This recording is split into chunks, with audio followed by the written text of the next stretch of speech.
আইপিএলের নতুন মৌসুম শুরুর আগেই বড় বিতর্কে কলকাতা নাইট রাইডার্স। ভারতের কট্টর হিন্দুত্ববাদী গোষ্ঠীগুলোর লাগাতার হুমকি ও বিক্ষোভের পর মুস্তাফিজুর রহমানকে দলে না রাখার নির্দেশনা দেয় দেশটির ক্রিকেট বোর্ড।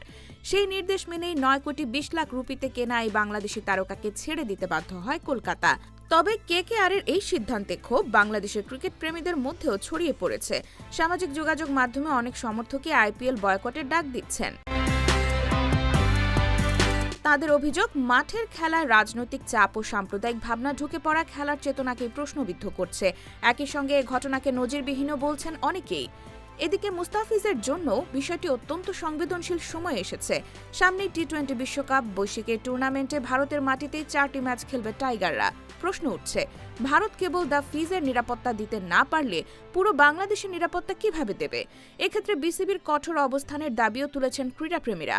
গুঞ্জন আছে বিসিবিও নাকি নিজেদের পক্ষ থেকে আইসিসি ও ভারতীয় ক্রিকেট বোর্ডকে কড়া বার্তাই দিয়েছে। এদিকে প্রশ্ন উঠছে, কলকাতা মুস্তাফিজকে ছেড়ে দিলেও তাকে কেনার জন্য ব্যয় করা টাকার কি হবে? টাইগার পেসারি বা কোনো ক্ষতিপূরণ পাবেন কিনা?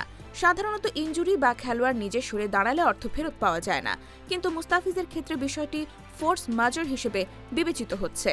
নিয়ম বলছে ফ্র্যাঞ্চাইজি নিজে থেকে সংশ্লিষ্ট ক্রিকেটারকে ছেঁটে ফেলেনি।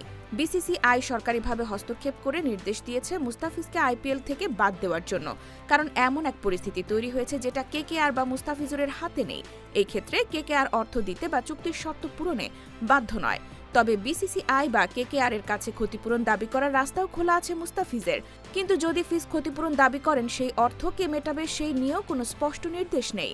সব মিলিয়ে এই ঘটনা আবারও প্রশ্ন তুলেছে, ক্রিকেট মাঠে রাজনীতির অনুপ্রবেশ কতটা গ্রহণযোগ্য? এর খেসারতি বা কেন খেলোয়াড়কে দিতে হবে?